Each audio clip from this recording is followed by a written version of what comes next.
The hardwood floor felt cold against my cheek as I lay there stunned and humiliated in front of 23 family members who had gathered for Christmas dinner. My name is Connor, and I had just been shoved to the ground by my stepfather Richard after trying to sit in what I thought was my usual chair at our family table. The silence in the dining room was deafening as Richard stood over me, his face red with anger, adjusting his expensive wool sweater like nothing had happened. He looked down at me with pure disgust and said those words that would haunt me forever, but also ignite a fire inside me that would change everything. I slowly picked myself up from the floor, my hands shaking as I dusted off my khakis. The antique grandfather clock in the corner ticked loudly in the uncomfortable silence that followed Richard's outburst. My mother Patricia sat frozen in her burgundy velvet chair, her knuckles white as she gripped her cloth napkin. She avoided my eyes, completely staring instead at the elaborate centerpiece of red poinsettias and golden ribbons she had spent hours arranging that morning. Richard smoothed down his perfectly groomed salt and pepper beard and announced to the room, "Connor should eat in the kitchen since family dinner is for real family members." His voice carried that familiar tone of authority he used when discussing business deals at his plumbing supply company. The crystal wine glasses on the mahogany table caught the light from the chandelier above, creating tiny rainbows that seemed to mock the darkness of the moment. My Aunt Susan, my mother's younger sister who worked as a pediatric nurse at Springfield General Hospital, immediately stood up from her seat near the bay window. Her emerald green dress rustled as she moved, and her silver bracelet jangled softly. "Richard, that's completely inappropriate," she said firmly, her brown eyes flashing with anger. "Connor has been part of this family for 8 years. Richard's laugh was cold and calculating as he adjusted his gold cufflinks. "Being part of a family means more than just living under the same roof, Susan. It means blood loyalty and respect. Connor has shown none of those things lately." He gestured toward the kitchen doorway with a dismissive wave of his manicured hand. "The boy can eat with the help." As I walked toward the kitchen, my face burning with shame, I caught glimpses of the reactions around the table. My cousin Jake, a sophomore at the local community college, looked down at his plate of untouched turkey and stuffing. Grandpa Joe, my mother's father, who had served in Vietnam and worked 37 years at the Ford plant, shook his weathered head in disappointment. His flannel shirt and worn jeans stood in stark contrast to Richard's designer clothing. The kitchen smelled of roasted vegetables and fresh dinner rolls, but my stomach churned with humiliation. I grabbed a paper plate from the stack near the industrial-sized refrigerator that Richard had insisted on installing last year. The contrast between my flimsy disposable plate and the fine china being used in the dining room felt like another deliberate insult. Through the thin walls of our 2-story colonial house, I could hear Richard regaling the family with stories about his latest business expansion. He owned 3 plumbing supply stores across the county and never missed an opportunity to remind everyone of his success. His booming voice carried easily as he described purchasing a 4th location in the neighboring town of Millfield. I had spent 8 years trying to earn this man's approval. When I was 14 and he first married my mother, I joined the high school football team specifically because Richard had volunteered as an assistant coach. I endured 2 seasons of him screaming at me during practice, calling me weak and pathetic in front of my teammates. When I showed interest in art, Richard convinced me to study business, instead saying creative pursuits were for people who couldn't handle real work. Every summer since I turned 16, I had worked at his main store on Commerce Street, organizing inventory and helping customers load heavy pipes and fixtures into their trucks. Richard paid me $6 an hour, claiming it was more than I deserved for unskilled labor. I never complained because I desperately wanted to prove myself worthy of being his stepson. My biological father had died in a construction accident when I was 12 years old. A crane collapsed at the site where he was working as an electrical supervisor, killing him instantly along with 2 other workers. The life insurance money had been enough to pay off our mortgage and set aside funds for my college education. 2 years later, when Patricia met Richard at a church singles group, she thought she had found security for both of us. As I stood alone in the kitchen picking at a slice of ham on my paper plate, I heard Richard's voice rising in the adjacent home office. He was speaking on his cell phone, and something about his tone made me move closer to the doorway that connected the kitchen to his workspace. The office door was slightly ajar, and I could see him pacing behind his massive oak desk, his back turned to me. "I need everything transferred to Emma's name before December 31st, he was saying in a hushed but urgent tone. "The audit team is getting more aggressive, and I can't risk having these assets tied to my name much longer." He paused, listening to whoever was on the other end. "No, she doesn't know anything about it yet. I'll handle Emma when she gets back from college. The girl trusts me completely." My blood ran cold as I pressed myself against the kitchen wall, straining to hear more. Richard continued his conversation, unaware that I was listening. "Listen, Frank. I've been liquidating assets for months now. The cash is already moved offshore, but the business properties need to look legitimate. Emma's the perfect cover because she's been away at school and won't ask questions." The pieces began falling into place in my mind like a horrifying puzzle. Emma was Richard's 20-year-old daughter from his first marriage. She had been studying art therapy at a college 3 hours away and rarely came home except for major holidays. Her sudden return for Christmas, combined with Richard's demand that she sit in my usual chair, now seemed far more calculated than I had initially realized. Richard's voice dropped even lower, but I caught fragments of his words: "IRS investigation, hidden income, and plausible deniability." My hands trembled as I realized I was overhearing something that could destroy not just Richard, but potentially my mother and Emma as well, depending on how deeply they were involved. The conversation ended abruptly, and I heard Richard's footsteps moving toward the door. I quickly returned to the kitchen island, pretending to focus on my meal. When he emerged from his office, his face was flushed, and his jaw was clenched tightly. He glanced at me with suspicion, as if he sensed something but said nothing, before returning to the dining room. The sound of laughter and conversation from the family gathering felt hollow and distant now. I realized that the humiliation of being pushed to the floor was nothing compared to the magnitude of what I had just discovered. Richard wasn't just a cruel stepfather. He was apparently a criminal who was planning to use his own daughter as an unwitting accomplice in his schemes. The next morning, I woke up in my childhood bedroom with a sense of purpose I had never felt before. The pale, winter sunlight filtered through my curtains, illuminating the trophies and certificates that represented years of trying to please Richard. My high school football awards, my Business Honor Society membership, my perfect attendance certificates from working at his store, all of it felt meaningless now that I understood who he really was. I called my college roommate Marcus, who was spending winter break at his parents' house in Detroit.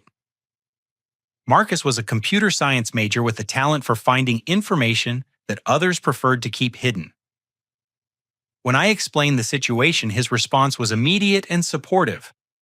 "Dude, that's seriously messed up," Marcus said, his voice crackling slightly through the phone connection. "But if this guy's running some kind of financial scam, there's going to be a digital trail somewhere. These older business owners always think they're smarter than technology, but they leave breadcrumbs everywhere." Marcus walked me through the basics of what to look for: unusual money transfers, discrepancies between reported income and actual deposits, and any documentation that might reveal the scope of Richard's illegal activities.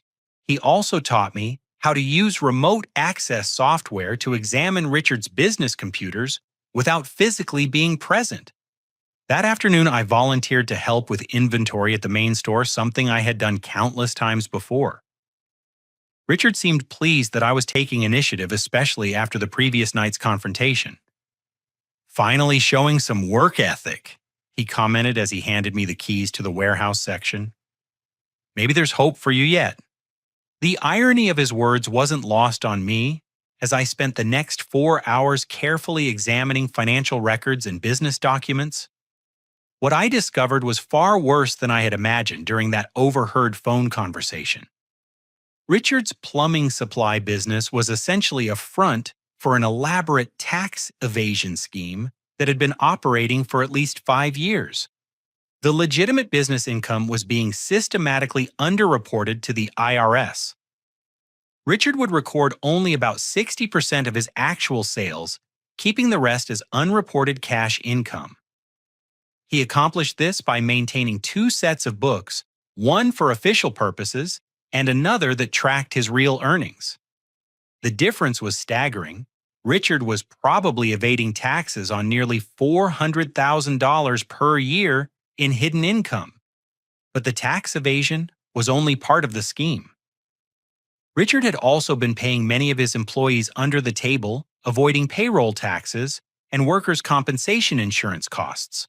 When I examined the employee files, I found that several workers were being paid significantly less than minimum wage, with Richard pocketing the difference and falsifying their time cards. The most disturbing discovery came when I accessed the employee benefit accounts.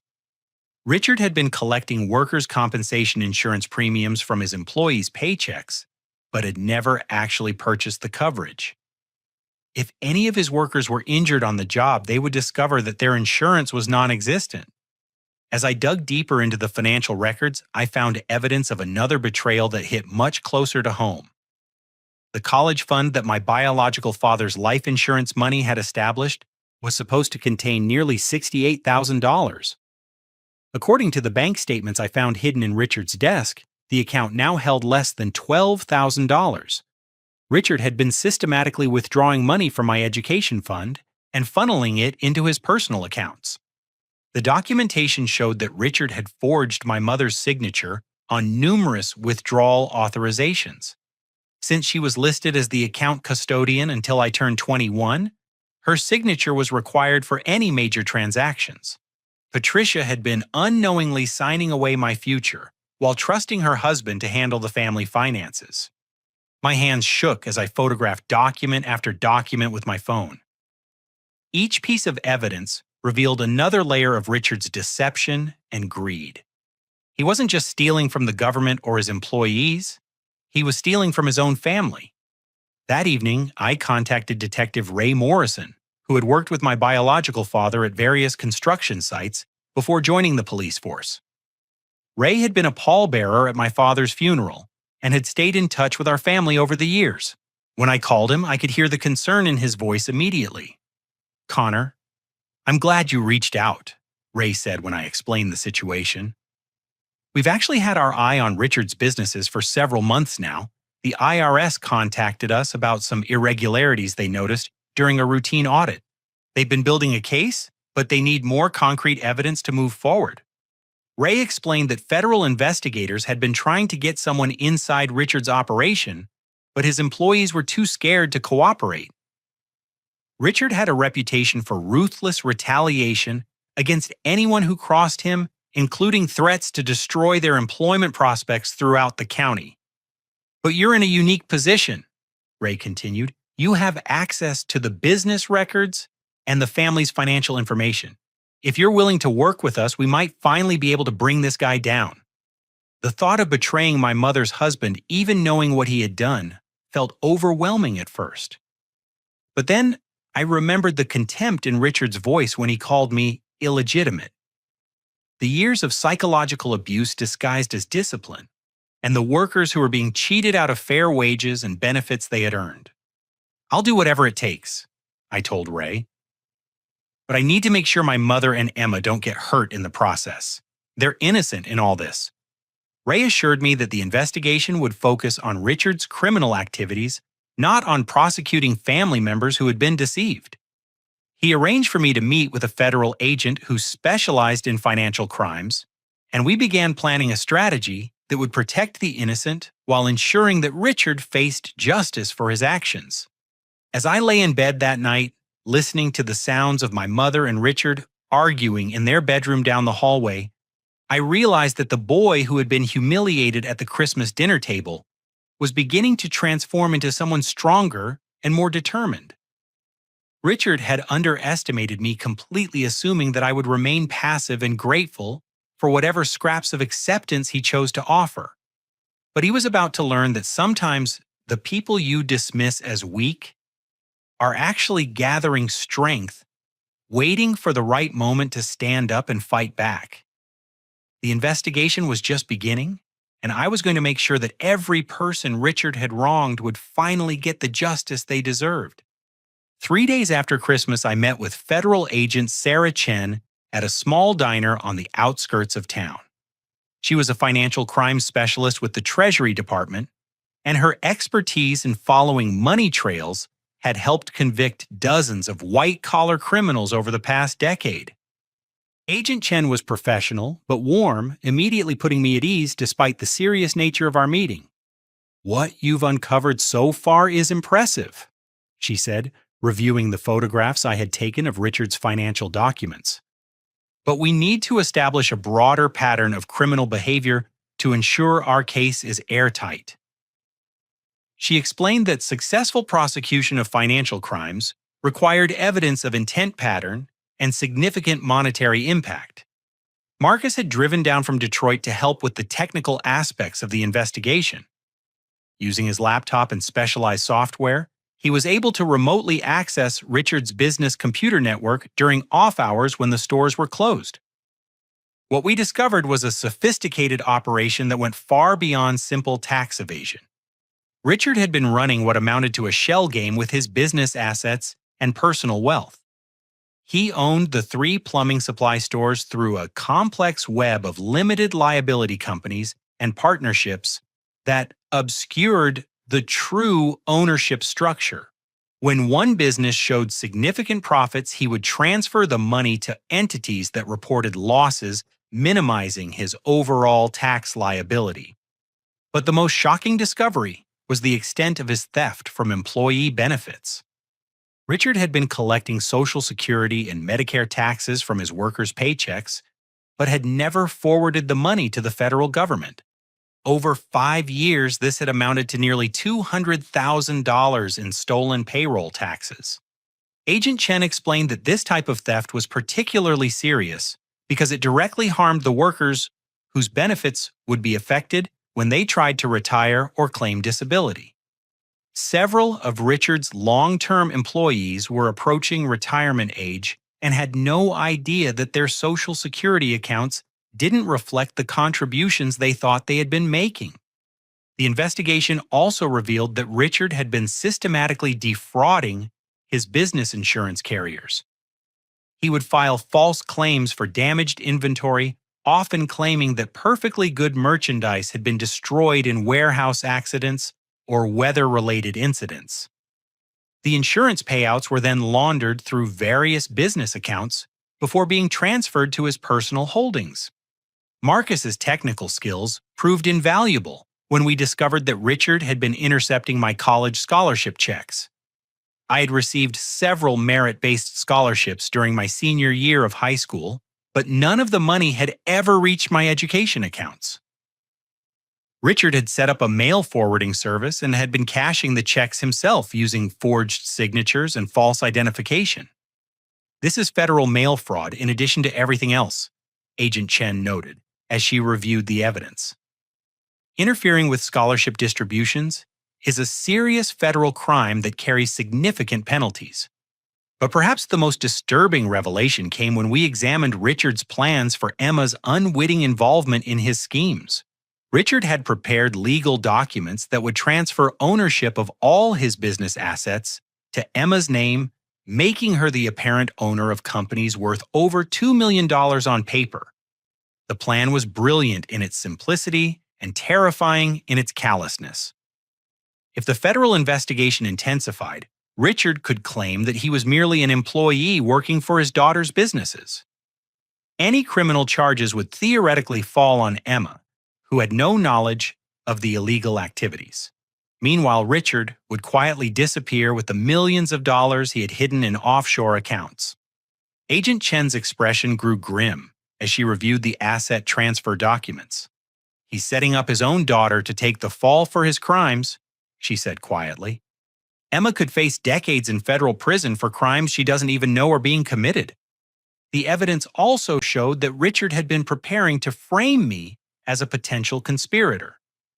My computer access at his business combined with forged documents bearing my signature could be used to suggest that I had been involved in the financial irregularities. If investigators looked only at the surface evidence, it would appear that the stepson with access to the books had been helping to steal from the company. He's been planning this for months, Marcus observed as he analyzed the digital timestamps on various documents. Every time you worked at the store, every time you accessed the computers, he was building a case against you. The realization that Richard had been manipulating me, even as he planned to destroy my future, was almost more than I could bear. I had spent years desperately trying to earn his approval, never realizing that he saw me as nothing more than a convenient scapegoat for his criminal activities. Agent Chen outlined the next steps in the investigation. We needed to gather additional evidence, while avoiding any actions that might alert Richard to our activities. She provided me with sophisticated recording equipment that would capture high-quality audio of any incriminating conversations. The key is to get him talking about his plans, she explained. Recorded admissions of criminal intent are among the most powerful forms of evidence in federal court. But time was running out faster than we had anticipated. That evening, I overheard another phone conversation between Richard and his mysterious contact. Richard's voice was more agitated than before, and I caught fragments that made my blood run cold. The timeline has moved up, Richard was saying. I need everything finalized before New Year's Day. The audit team is asking more specific questions, and I can't risk having these assets exposed much longer. He paused, listening to the response, then continued. Emma signs the papers tomorrow, and then we disappear. I've already booked the flights to Montana. My brother's ranch is isolated enough that we can lay low until things cool down. The conversation revealed that Richard was planning to flee the country within days, not weeks, as we had originally believed. Once he transferred his assets to Emma and left the state, building a case against him would become exponentially more difficult. I immediately contacted Agent Chen with this new information. She informed me that the federal task force was ready to move. But they needed one final piece of evidence, a recorded confession from Richard that clearly established his criminal intent and his plans to frame innocent parties. We have one chance to get this right, Agent Chen warned me. If Richard's suspects were onto him, he'll destroy evidence and disappear before we can stop him. You'll need to get him to admit his crimes on tape, and you'll need to do it within the next 24 hours. As I prepared for what would be the most important conversation of my life, I thought about all the people Richard had hurt, his employees who trusted him with their livelihoods. Emma, who loved her father despite his flaws. My mother, who had been betrayed and manipulated, and me, the stepson he had never wanted but had used for his own purposes. The scared 12-year-old boy who had lost his father was gone, replaced by a young man who understood that sometimes justice requires courage, planning, and the willingness to stand up to people who seem more powerful than you are. Richard had pushed me to the ground at that Christmas dinner, but he was about to discover that I'd gotten back up stronger and more determined than he could have ever imagined. The next morning, I realized that confronting Richard alone would be both dangerous and strategically foolish. If I was going to expose his crimes and protect the innocent people in his path, I needed allies who could help ensure that justice would be served properly and completely. My first call was to Betty Morrison, Richard's bookkeeper for the past 6 years, and Detective Ray Morrison's sister-in-law. Betty had worked at the main store since Richard acquired it, and I had always noticed her nervous behavior around him. She was a quiet woman in her 50s with graying hair and tired eyes, who seemed to flinch whenever Richard raised his voice. When I approached Betty at her small apartment near downtown, she initially refused to speak with me. "I can't get involved in this, Connor," she said through the chain-locked door. "Richard would destroy me if he knew I was talking to you." But when I explained what I discovered about the stolen employee benefits, and the fraudulent insurance claims, Betty's resolve began to weaken. She invited me inside her modest living room, which was decorated with photographs of her grandchildren and inspiration sayings cross-stitched by her mother. I've known something was wrong for years. Betty admitted, her voice barely above a whisper. Richard would bring me 2 different sets of numbers for the same transactions. When I asked about the discrepancies, he told me that I was too stupid to understand sophisticated accounting practices. Betty revealed that Richard had been systematically intimidating her to maintain her silence. When her husband suffered a heart attack 2 years earlier, Richard had threatened to fire her and cancel her health insurance if she asked too many questions about the business finances. Since her husband's medical bills were enormous and his disability payments were minimal, Betty felt trapped in her position. He knew exactly how to control me, she said, tears forming in her eyes. Every time I thought about reporting the irregularities, I noticed he would remind me that my husband's life depended on keeping my job. With Agent Chen's guidance, I was able to offer Betty protection under federal whistleblower statutes. In exchange for her cooperation and testimony, she would receive immunity from prosecution and assistance in finding new employment once Richard's businesses were shut down. Betty's detailed knowledge of Richard's financial manipulations proved invaluable. She had been keeping personal copies of documents that troubled her, creating an extensive paper trail that corroborated everything Marcus and I had discovered through our electronic investigation. My next ally came from an unexpected source. Tommy Rodriguez. One of Richard's warehouse workers approached me when I arrived at the store that afternoon. Tommy was a 45-year-old father of 3 who had been working for Richard for nearly 4 years.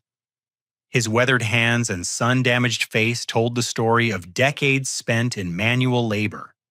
I heard you were asking questions about the business, Tommy said quietly, as we stood between towering shelves of PVC pipes and copper fittings. There's some things you should know that ain't in any books. Tommy explained that Richard had been running a secondary operation that involved selling damaged or returned merchandise to unlicensed contractors at below-market prices.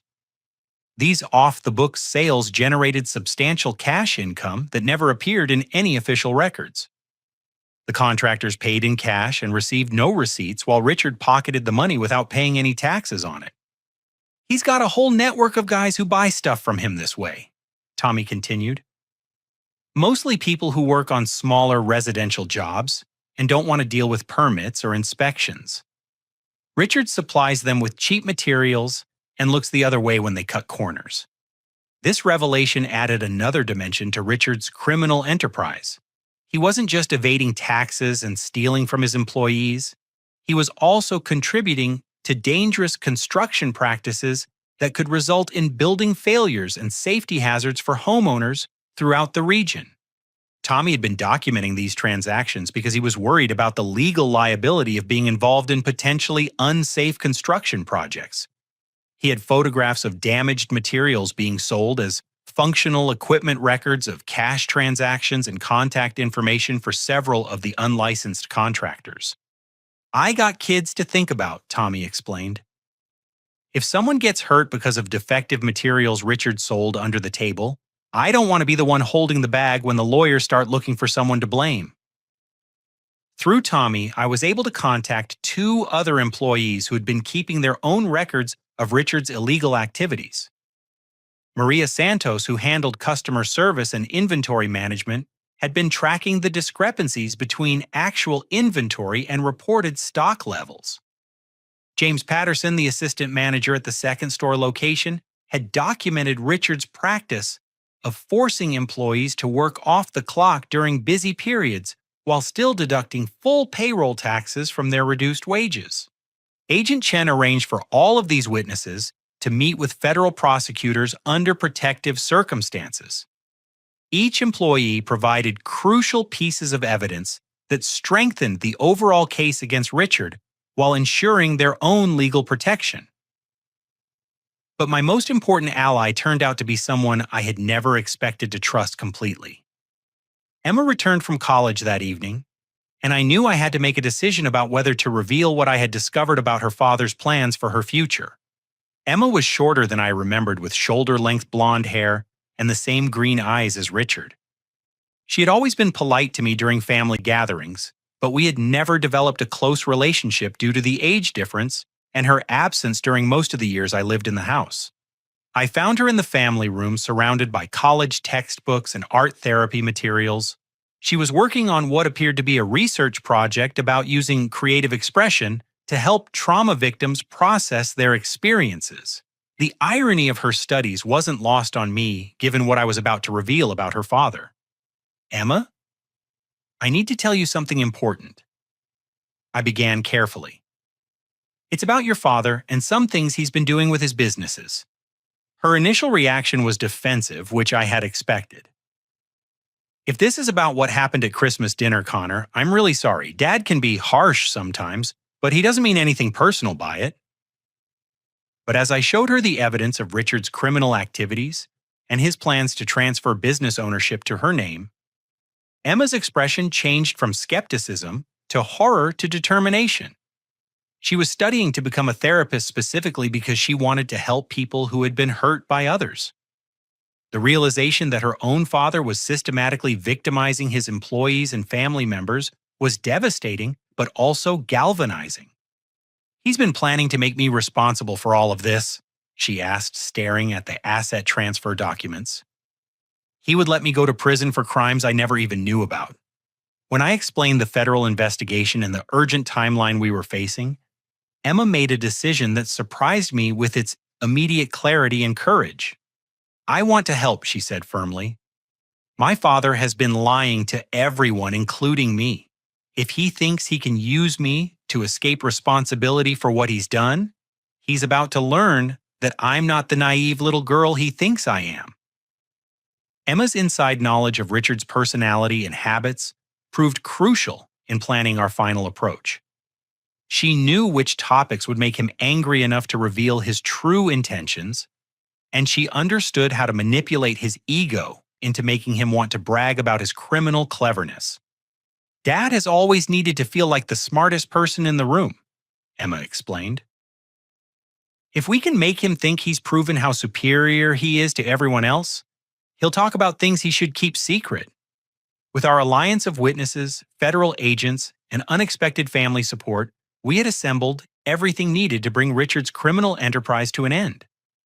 But the window for action was closing rapidly.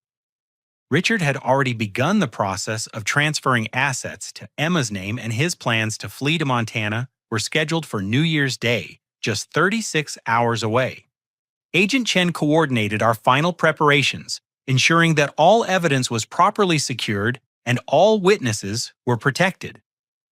Detective Ray Morrison positioned local law enforcement to provide backup support when federal agents made their move. Marcus prepared digital recording equipment that would capture high-quality audio and video of Richard's confession. As I prepared for the confrontation that would determine Richard's fate and the future of everyone he had victimized, I felt a strange sense of calm. The scared, approval-seeking stepson who had been pushed to the floor at Christmas dinner was gone, replaced by someone who understood that real strength comes from protecting others and fighting for what's right. Richard had spent years underestimating me, dismissing me as weak and worthless. He was about to discover that the boy he had rejected and humiliated had grown into someone capable of bringing his entire criminal empire crashing down around him. On December 30th, I woke up to the sound of Richard shouting into his phone in the kitchen below my bedroom. Even through the closed door and the thick walls of our old colonial house, his agitation was unmistakable. The timeline that had already seemed impossibly tight was about to become even more compressed. I crept to the top of the staircase and listened as Richard paced frantically between the kitchen and his office. "No, you don't understand," he was saying to someone. "The IRS audit team called yesterday afternoon. They want to schedule a comprehensive review of all business records for the first week of January. We have to move everything today." My heart sank as I realized that federal investigators had inadvertently triggered Richard's panic by following their normal audit procedures. Agent Chen had warned me that Richard might accelerate his timeline if he felt pressured, but I hadn't expected it to happen this quickly. Richard's voice rose as he continued his conversation. Emma signs the transfer papers this morning, and we're on a plane to Montana by tonight. I don't care what it costs to change the flights. This whole operation is compromised if we don't move now. I immediately texted Agent Chen with this new development, then called Marcus to activate our emergency recording protocols. We had planned for this contingency, but executing our strategy on such short notice would require perfect coordination and a significant amount of luck. The first challenge was ensuring that Emma would be ready to play her part in the confrontation. She had spent the previous evening reviewing the evidence and preparing psychologically for the difficult task of manipulating her father into revealing his crimes. When I found her in her childhood bedroom, she was pale, but determined. "I keep thinking about all the people he's hurt," Emma said, as she applied makeup to hide the fact that she had been crying. "The employees who trusted him, the contractors, he's been cheating even Mom and you. How could I not see what kind of person he really was?" I tried to reassure her that Richard's deception had been sophisticated and long-term. "He's a master manipulator," I explained. "He specifically targets people who want to trust him and believe in family loyalty. That's not a character flaw on your part. It's evidence that you have the kind of heart he's been exploiting." Emma's psychology training proved valuable as she analyzed her father's behavior patterns and prepared for the emotional manipulation we would need to employ. "Dad's narcissism makes him vulnerable," she observed. "If we can get him talking about how clever he's been, his ego will override his caution, But Richard's paranoia was intensifying by the hour. When I came downstairs for breakfast, I found that he had installed new security cameras in the hallway and family room overnight. He was monitoring everyone's movements with the obsessive attention of someone who knew he was running out of time. "Where have you been spending so much time lately?" Richard demanded when he saw me enter the kitchen. His usually perfect appearance was disheveled, with his shirt wrinkled and his hair uncombed. "I've noticed you leaving the house at odd hours and taking phone calls in private." I had prepared for this moment, but the intensity of his suspicion was still unnerving. "I've been working on college applications for next semester," I lied smoothly. "Some of the financial aid offices have limited hours during winter break." Richard's eyes narrowed as he studied my face, looking for signs of deception. "Financial aid offices," he repeated slowly. "Interesting that you would need financial aid when your college fund should have plenty of money in it." The comment was clearly designed to test my knowledge of his theft from my education accounts. I forced myself to remain calm and confused-looking, as if I had no idea what he was implying. "I thought it would be smart to apply for additional scholarships and grants," I replied. "College costs keep going up every year." Richard seemed satisfied with this response, but his body language remained tense and watchful. He was clearly under enormous stress, and I knew that any wrong move could trigger him to abandon his plans and simply disappear with whatever assets he could grab immediately. The morning progressed with agonizing slowness as we waited for the right moment to initiate our confrontation. Emma played her part perfectly, acting excited about the business transfer documents while secretly recording Richard's explanations of what she would need to sign. "I'm so proud that you're trusting me with such important responsibilities," Emma said, as she reviewed the legal papers. "Can you explain exactly what these companies do and how the ownership transfer will work?" Richard's response revealed the depth of his criminal planning and his complete disregard for Emma's well-being. "These are sophisticated business structures," he explained condescendingly. "You don't need to understand all the details. Just sign where I've marked the papers and everything will be properly transferred." But Emma pressed for more information, using her training in therapeutic communication to draw out additional details. "I want to be a responsible business owner," she insisted. "What if government officials or accountants ask me questions about these companies? I should know how to answer them." Richard's ego couldn't resist the opportunity to demonstrate his superior intelligence and business acumen. He spent nearly an hour explaining the complex web of shell companies, hidden assets, and fraudulent financial structures he had created. Emma's hidden recording device captured every word of his self-incriminating admissions.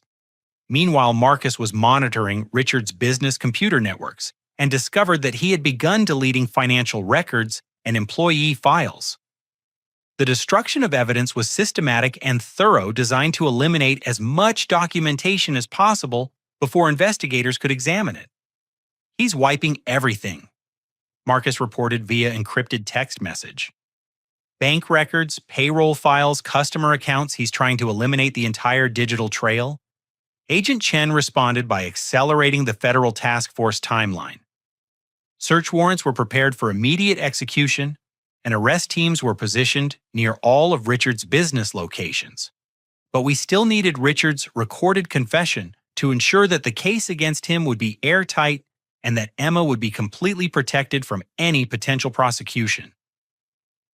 The opportunity finally came that afternoon when Richard received a phone call that sent him into a rage that overcame his usual caution. One of his unlicensed contractor contacts had been arrested on an unrelated matter and had apparently mentioned Richard's name during questioning. "That idiot is going to ruin everything," Richard screamed into his phone. "I told him never to mention my name if he got caught selling substandard materials. Now the whole off-the-books operation is compromised." Emma seized the moment to ask innocent-sounding questions that drew out more admissions. "Dad, what's wrong? What off-the-books operation are you talking about?" Richard's response was a tirade that included detailed descriptions of his tax evasion schemes, his theft from employee benefits, his insurance fraud, and his plans to frame both Emma and me if investigators got too close to the truth. "I've been planning for this day for months," he boasted angrily. "If the federal investigators want to play games, they'll find out that Emma owns all the businesses and Connor had access to all the financial records. Let them try to prosecute a college girl and a stepson who was desperate for approval."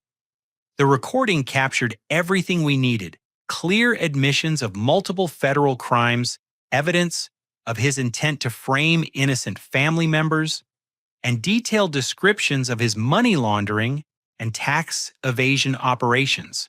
But even as we achieved this crucial breakthrough, the walls were closing in faster than we had anticipated. Richard announced that he was moving the departure time to 6 o'clock that evening. "Pack only essential items," he told Emma. "We're leaving for Montana tonight, and we're not coming back until this investigation blows over." Agent Chen confirmed that federal agents were ready to execute search warrants and make arrests, but the timing would be critical. If Richard left the house before agents arrived, he might escape prosecution entirely and leave Emma to face charges for crimes she had never committed. As I prepared for the final confrontation that would determine everyone's fate, I realized that the scared, rejected stepson who had been humiliated at Christmas dinner had transformed into someone capable of fighting back against injustice and protecting the people he cared about. Richard had spent years trying to break my spirit and destroy my confidence, but his cruelty had ultimately created an opponent he was completely unprepared to face. The race against time was entering its final phase, and everything would be decided within the next few hours. Richard thought he was about to escape with his stolen millions while leaving others to pay for his crimes. He was about to discover that sometimes the people you underestimate the most are the ones who bring about your downfall. At exactly 4:30 that afternoon, everything came together in a moment that would change our family forever. Richard was in his office making final arrangements for the evening flight to Montana when Emma and I positioned ourselves in the family room where Agent Chen's recording equipment could capture everything clearly. Emma had suggested that we confront Richard together, using our combined knowledge to force him into making additional admissions that would ensure his conviction while protecting everyone he had victimized.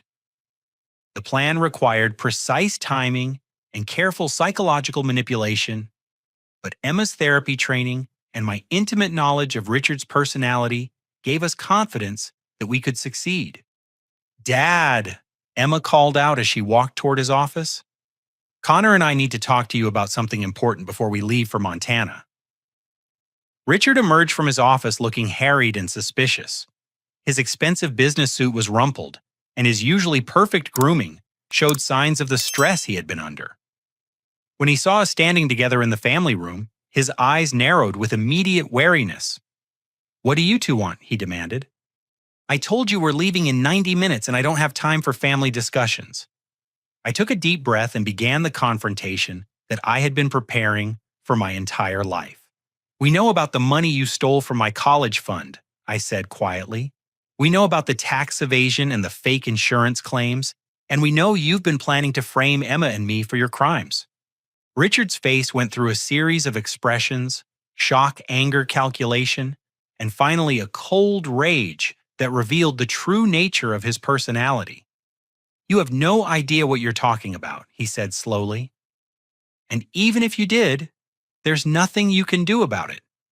But Emma stepped forward with the asset transfer documents in her hand. "Actually, we know exactly what you've been doing," she said calmly. "And I'm not going to let you use me as your scapegoat."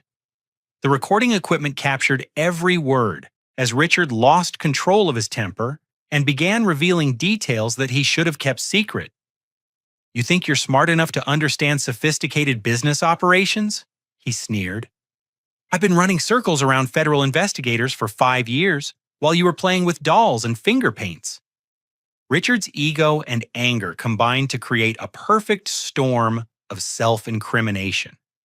He bragged about his criminal cleverness while simultaneously threatening both Emma and me with retaliation if we interfered with his escape plans. "I built an empire worth millions of dollars," he continued ranting. "I employed dozens of people and provided services to thousands of customers. If I had to bend a few rules about taxes and regulations, that's just smart business. The government takes too much money from successful entrepreneurs anyway." When I challenged him about stealing from his employees' benefits, Richard's response revealed the depth of his callousness. "Those people are lucky to have jobs at all?" he said contemptuously. "Most of them are too stupid to understand what Social Security and workers' compensation actually provide. They're better off with cash in their pockets right now than promises about future benefits they'll probably never collect." Emma pressed him about his plans for transferring business ownership to her name. "Did you really think I would just sign papers without understanding what I was agreeing to?" she asked. Richard's laughter was cold and calculating. "You've been signing papers without reading them your entire life," he replied. "Birthday cards, school permission slips, Christmas lists. You trust your father to handle the important details while you focus on your little art projects." The conversation continued for nearly 30 minutes, with Richard revealing increasingly damaging details about his criminal activities. He admitted to bribing a county inspector to overlook safety violations at his warehouse. He described his network of unlicensed contractors who purchased substandard materials that could fail catastrophically in residential construction projects. Most damaging of all, Richard explained his detailed plan for framing Emma and me if federal investigators got too close to the truth. "Emma owns all the businesses on paper," he said with satisfaction. "Connor had computer access to all the financial records. If anyone goes to prison for tax evasion or employee theft, it's going to be the two of you, not me." But the conversation took an unexpected turn when my mother, Patricia, entered the family room, apparently drawn by the sound of raised voices. She had been upstairs packing for the sudden trip to Montana, and her face showed confusion about the heated discussion she had walked into. "What's going on down here?" she asked nervously. "Richard, why are you shouting at the children?" Richard's response to my mother revealed the complete absence of love or respect in their marriage. "Stay out of this, Patricia," he snapped. "This doesn't concern you. Just go back upstairs and finish packing like I told you." But I decided that my mother deserved to know the truth about the man she had married and the danger she was in. Mom, Richard has been stealing from my college fund, I said gently. He's been forging your signature on legal documents and using you to help hide his crimes. Patricia's face went pale as I explained the forged withdrawal authorizations and the systematic theft of money that my biological father had intended for my education. When Emma showed her the asset transfer documents, Patricia's hands shook as she recognized her own forged signature on multiple pages. "You've been lying to me about everything," Patricia whispered, staring at Richard with growing horror. "Our entire marriage has been built on deception and theft." Richard's mask finally fell away completely as he realized that his control over the family was disintegrating. "You're all too stupid to understand what I've accomplished," he screamed. "I turned 3 failing businesses into a profitable empire. I provided security and stability for this family when nobody else could." But his rant was interrupted by the sound of car doors slamming in our driveway. Agent Chen Detective Morrison and a team of federal investigators had arrived with search warrants and arrest warrants. Richard's time had finally run out. The look of shock and panic on Richard's face as he realized he had been trapped was something I will never forget. For the first time in my life, I saw him as he really was, not a powerful, successful businessman, but a frightened criminal who had been caught in an elaborate web of his own making. "This is impossible," he stammered, looking around the room as if searching for an escape route. "You couldn't have organized something like this. You're just a stupid kid who couldn't even earn a place at the family dinner table." But Emma stepped forward with a calm dignity that surprised everyone in the room. "Actually, Dad, we've been working together for the past week," she said clearly. "Connor figured out what you were doing, and I helped gather the evidence the federal agents needed to arrest you." The recording equipment had captured everything: Richard's detailed confessions, his threats against family members, his plans to frame innocent people for his crimes, and his complete lack of remorse for the people he had victimized over the years. As federal agents entered our house and began reading Richard his rights, I felt a strange combination of satisfaction, relief, and sadness. Justice was finally being served, but it came at the cost of destroying the only family structure I had known for 8 years. Richard was handcuffed and led away to a federal detention facility, where he would await trial on charges that could result in decades in prison. His criminal empire was about to collapse, but the people he had hurt would finally receive the justice they deserved. 6 months later, I stood in the courtroom as the federal judge sentenced Richard to 12 years in federal prison, followed by 5 years of supervised probation. He had pleaded guilty to tax evasion, mail fraud, employee benefit theft, insurance fraud, and conspiracy charges in exchange for a sentence that could have been much longer if the case had gone to trial. The financial restitution alone exceeded $800,000, covering stolen employee benefits, unpaid taxes, fraudulent insurance claims, and the money taken from my college fund.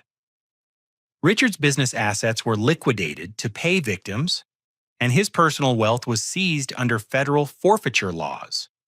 Betty Morrison, who had testified courageously about the financial irregularities she had witnessed, received a settlement that allowed her husband to get the medical care he needed without worrying about insurance coverage.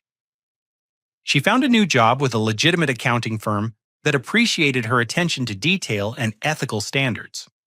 Tommy Rodriguez and the other warehouse workers received back pay for overtime hours they had worked without compensation, plus damages for the workers' compensation coverage that had been stolen from their paychecks. Several of them used the settlement money to start their own small businesses, applying the skills they had learned while working for Richard, but with honest business practices. Emma transferred to a local college so she could rebuild her relationship with our family while continuing her studies in art therapy. The trauma of discovering her father's true nature had been devastating, but she channeled her pain into her academic work and developed a specialization in helping families recover from financial abuse and betrayal. "I want to help other people who've been victimized by family members they trusted, Emma explained as she showed me her senior thesis project. Financial abuse is often overlooked because people assume that family members wouldn't deliberately hurt each other, but it's actually one of the most common forms of domestic violence. My mother, Patricia, filed for divorce and used the settlement money to return to school for a master's degree in social work. Her experience with Richard had given her insight into how manipulative people target and control their victims, and she wanted to use that knowledge to help other women escape from abusive relationships. I spent 8 years making excuses for his behavior. Patricia admitted during one of our long conversations about healing from Richard's betrayal. I convinced myself that his criticism and control were signs that he cared about our family's success. I never recognized the psychological abuse until I saw him turn that same manipulation against you and Emma. The house where I had grown up became a symbol of our family's recovery rather than a reminder of past humiliation. We renovated Richard's office into a study space where Emma and I could work on our college assignments together. The family dining room, where Richard had pushed me to the floor that Christmas evening, became a place where we hosted dinners for Betty Tommy and the other people who had helped expose his crimes. Detective Ray Morrison, who had been instrumental in coordinating the federal investigation, became a regular visitor to our house. He shared stories about my biological father's integrity and work ethic, helping me understand that the values I had inherited were far more valuable than anything Richard could have taught me. Your father would be proud of what you accomplished, Detective Morrison told me as we worked together in the garage, restoring some of my father's old construction tools that Richard had hidden away in storage. Standing up to corruption and protecting innocent people, that's exactly the kind of man your father was. Marcus, my college roommate who had provided crucial technical assistance during the investigation, became like a brother to me. We started a small computer consulting business that specialized in helping small businesses improve their financial record-keeping systems. Our motto was transparency through technology, and we took pride in helping honest entrepreneurs avoid the kinds of financial irregularities that had destroyed Richard's empire. Agent Sarah Chen, the federal investigator who had coordinated the case against Richard, became a mentor who helped me understand the importance of financial integrity in both business and personal relationships. She encouraged me to consider a career in forensic accounting where I could help law enforcement agencies investigate white-collar crimes. You have a natural talent for following money trails and understanding complex financial schemes, Agent Chen observed. More importantly, you have the ethical foundation necessary to handle cases where financial crimes destroy families and communities. The scholarship money that Richard had stolen was not only recovered but supplemented by additional grants from organizations that support children who have lost parents. I was able to complete my business degree without any financial stress, and I graduated with honors while maintaining a clear conscience about how my education was funded. But perhaps the most meaningful development was the relationship that grew between Emma and me.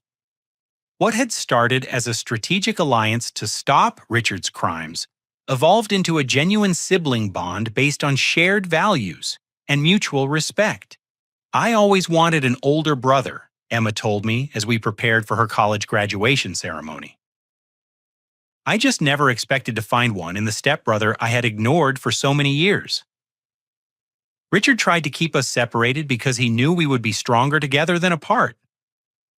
The legal proceedings also led to broader reforms in how employee benefits are monitored and protected in small businesses. Richard's case became a model for federal prosecutors pursuing similar crimes, and several new regulations were implemented to prevent employers from stealing from workers' compensation and Social Security accounts. As I reflected on everything that had happened since that humiliating Christmas dinner, I realized that Richard's cruelty had ultimately been the catalyst for my transformation into someone stronger, wiser, and more determined to fight for justice. The boy who had been pushed to the ground had gotten back up and brought down a criminal empire through patience, planning, and the courage to stand up for what was right. My biological father's life insurance money, which had been intended to provide security and opportunity for my future, had been stolen and then recovered through a process that taught me invaluable lessons about integrity, persistence, and the importance of protecting people who cannot protect themselves. The college fund was restored and actually grew through investment returns and additional grants, but more importantly, I had gained an education in justice and morality that no classroom could have provided. I learned that real strength comes not from seeking approval from powerful people, but from having the courage to challenge them when they abuse their power. Today, I work as a financial crimes investigator for a federal law enforcement agency, helping to expose and prosecute people who steal from employees, evade taxes, and betray the trust of their families and communities. Every case I work reminds me of the importance of speaking up when you witness injustice, even when doing so requires personal sacrifice and courage. The dining room table where Richard once told me I didn't belong now hosts weekly family dinners where Emma, Patricia, and I share stories about our work, our dreams, and our commitment to building a family based on love, respect, and honesty, rather than fear, manipulation, and control. Sometimes I think about Richard in his federal prison cell serving time for crimes that hurt dozens of innocent people. I don't feel hatred or satisfaction about his punishment, but I do feel a deep sense of peace knowing that justice was served and that the people he victimized were able to rebuild their lives with dignity and security. The seat at the Christmas dinner table that Richard claimed belonged only to his real daughter has become irrelevant. We built our own table where everyone is welcome based on their character and kindness, rather than their genetics or legal status. The family I have now is stronger and more loving than anything Richard ever provided because it's built on truth instead of lies, support instead of manipulation and justice instead of exploitation. Have you ever found yourself in a situation where someone you trusted was secretly working against your best interests? How did you find the courage to stand up and fight back when the odds seemed impossible? I'd love to hear your stories of overcoming betrayal and finding justice in the comments below. If this story resonated with you, please like this video, subscribe to hear more stories of triumph over adversity, and share it with anyone who might need to know that sometimes the people who hurt us the most end up making us stronger than we ever thought possible. Thank you for listening to my story, and remember that no matter how dark things might seem, there's always hope for justice and healing when you have the courage to stand up for what's right